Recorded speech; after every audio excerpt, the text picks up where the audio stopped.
बिस्मिल्लाहिर्रहमानिर्रहीम। अस्सलाम वालेकुम। आज मैं बना रही हूँ चेरी का मुरब्बा। बहुत ही मज़ेदार और ज़बरदस्त किस्म का बहुत आसान रेसिपी दूंगी जो आराम से आप अपने घर में इस मुरब्बा को बना सकेंगे। बाज़ार में बहुत एक्सपेंसिव मिलते हैं चेरी का मुरब्बा, जो हम घर में आराम से बना सकते हैं कम कॉस्ट में। और मज़े की बात है, आप बना के इसको पूरे साल तक इंजॉय कर सकते हैं। और साथ में आपको ये भी बताऊँगी कैसे हम चेरी का बीज बड़े आराम से निकाल सकते हैं। ज़बरदस्त किस्म का चेरी का मुरब्बा अगर आप भी बनाना चाहते हैं तो वीडियो को मुकम्मल देखें। तो वीडियो बनाना स्टार्ट करते हैं।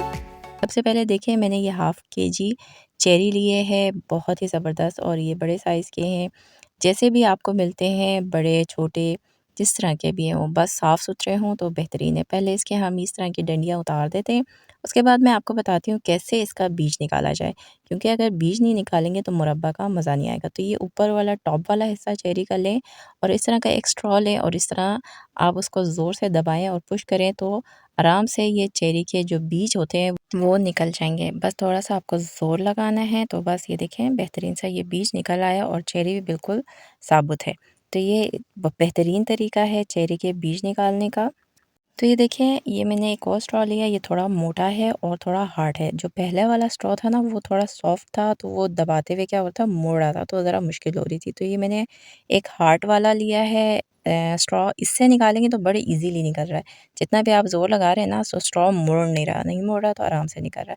तो इस चीज़ का आप भी ख्याल रखें, जब आप स्ट्रॉ लें तो थोड़ा सा हार्ड वाला लें, तो आराम से ये निकल जाते हैं। अगर चेरी जो है वो सॉफ्ट है तो बड़े आराम से निकल जाते हैं, लेकिन ये चेरी बिल्कुल फ्रेश हैं और थोड़े से सख्त वाले हैं, तो इनका बीज को निकालने में थोड़ा ज़ोर लगाना पड़ रहा है। तो इस तरह करके हम सारे बीज निकाल देते हैं। तो ये देखिए, सारे बीज निकाल के अब ये बेहतरीन से रेडी हो गए हैं मुरब्बा बनाने के लिए। आप चाहें तो इसका शरबत बनाएं या आप जैम बनाएं, जो भी बनाना चाहें। ये वैसे खाने के लिए बहुत ही ज़बरदस्त तरीका है बीज निकालने का। तो ये रेडी हो चुके हैं। मीडियम फ्लेम पे ये पैन मैंने रख दिया है। तो इसके अंदर मैं क्या करती हूँ, चेरी डाल देती हूँ जिसके हमने बीज निकाल दिए। मैं फुल चेरी डाल रही हूँ, अगर आप चाहें छोटे छोटे पीसेस में काट के भी डाल सकते हैं। तो ये डाल देते हैं हम लोग चेरी को। हाफ़ केजी चेरी है जिसके बीज मैंने निकाल दिए हैं। इसके साथ मैं चीनी डालूँगी 1.5 कप, 1.5 कप चीनी डालेंगे और इसके साथ मैं 1 कप पानी डालूँगी। ये परफेक्ट मेजरमेंट है हाफ़ केजी चेरी के लिए। आधा किलो चेरी है और 1.5 कप चीनी है और 1 कप पानी है। बस ये सब कुछ डाल के हम इसे एक दफ़ा मिक्स कर देते हैं और बॉयल आने देते हैं। ये देखिए, बॉयल आ चुका है बेहतरीन सा और चीनी भी जो है वो पिघल चुका है। तो मैं क्या करूँगी, इसको मीडियम टू लो आंच पर आधे घंटे के लिए इसी तरह कुक करेंगे। 30 मिनट तक आपने कुक करना है और ढकना नहीं ढकना। ढकना ढकेंगे तो शीरा जो है उबल के गिर जाएगा। तो बस इसको आधे घंटे के लिए इसी तरह मीडियम टू लो आंच पर कुक करते हैं। तो ये देखिए, आधा घंटा गुजर चुका है और कितना बेहतरीन कलर आ गया है। ये चेरी का अपना कलर है, मैंने इसमें कोई कलर नहीं डाला था। और देखें, थिकनेस भी बहुत बेहतरीन है। तो इस पॉइंट में मैं क्या करती हूँ, इसके अंदर लेमन का जूस डाल रही हूँ। 1 टीस्पून डालेंगे ताकि इसमें शीरे में जो है क्रिस्टल ना बने। तो ये डालने के बाद हम इसको मज़ीद 10 मिनट के लिए मीडियम टू लो आंच पर इसी तरह कुक करेंगे। तो बस इसको मैं हल्का सा मिक्स कर देती हूँ और 10 मिनट के लिए मीडियम टू लो आंच पर इसको कुक होने के लिए छोड़ देती हूँ।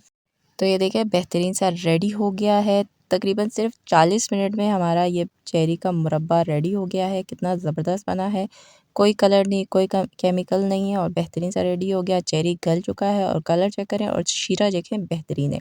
बस इतना ही काफ़ी है। जब ये ठंडा होगा तो मज़ीद ठीक हो जाएगा। तो अब हम इसको सर्व कर लेते हैं। ये देखिए, मैंने बाउल में डाल दिया है। आप किसी एयर टाइट बोतल में डालें। इसको आप फ्रिज के बगैर भी रखेंगे ना, आपका साल तक ये इसको कुछ भी नहीं होगा। बस आपने ख्याल रखना है, गीला चम्मच आपने इसमें नहीं मारना। और जिस बोतल में डालेंगे वो भी अच्छा सा सूखा हुआ और साफ़ सुथरा हुआ। देखिए, कलर चेक करें कितना ज़बरदस्त है, कोई कलर हमने नहीं डाला। और थिकनेस चेक करें, अभी ये बिल्कुल ठंडा नहीं हुआ, बस रूम टेम्परेचर पे आया है। थिकनेस भी ज़बरदस्त किस्म का है। अगर आपको बहुत ज़्यादा थिक शीरा पसंद है तो आप चीनी की मकदार 1.5 कप से 2 कप कर दें और थोड़ा सा मज़ीद इसे कुक करेंगे तो बेहतरीन सा थिकनेस आएगी। और अगर आप ज़्यादा मकदार में बनाना चाहते हैं तो इसी क्वांटिटी के हिसाब से आप ज़्यादा बना सकते हैं। जो लोग कारोबार करना चाहते हैं उनके लिए भी बेहतरीन है। बनाएं और इसको बेचें, आपको बहुत मुनाफा होगा इंशाल्लाह। और ये देखिए, मैंने हाफ़ केजी चेरी लिया था और हाफ़ केजी ही मुरब्बा बना है। थोड़ा सा हमने निकाल दिया था, इस्तेमाल कर लिया था बच्चों ने। ये हाफ़ केजी की बोतल है। तो बस इस बोतल को मैं बंद करूँगी और अच्छे से इसको रख दूँगी। अगर आप फ्रिज में रखना चाहें तब भी और बाहर भी रखना चाहें तब भी, बस आपने ख्याल रखना है कि गीला चम्मच आपने इसमें नहीं मारना, तो ये साल तक इसको कुछ नहीं होता। तो बेहतरीन किस्म की रेसिपी है, बग़ैर केमिकल के, बग़ैर किसी चीज़ के आराम से आपने बेहतरीन आपने ज़बरदस्त किस्म की चेरी का मुरब्बा बनाया। खट्टा मीठा इसका टेस्ट होता है, बहुत बेहतरीन होता है, बच्चे बड़े सबको बहुत अच्छा लगता है और बहुत हेल्दी भी होता है। तो ज़रूर बनाएं और इन्जॉय करें, आपको बहुत ज़्यादा मज़ा आएगा। तो उम्मीद करती हूँ कि आपको मेरी आज की ये ज़बरदस्त किस्म की रेसिपी पसंद आई होगी। अगर आपको मेरी रेसिपी पसंद आई है तो इसे ज़्यादा से ज़्यादा लाइक करें, शेयर करें और अगर अभी तक आपने मेरे चैनल को सब्सक्राइब नहीं किया तो सब्सक्राइब करें। बेल आइकन के बटन को दबाएं ताकि मेरे आने वाले तमाम वीडियोस आपको सबसे पहले मिले और मिस भी ना हो। तो मिलते हैं नेक्स्ट किसी और वीडियो के साथ। अल्लाह हाफिज़।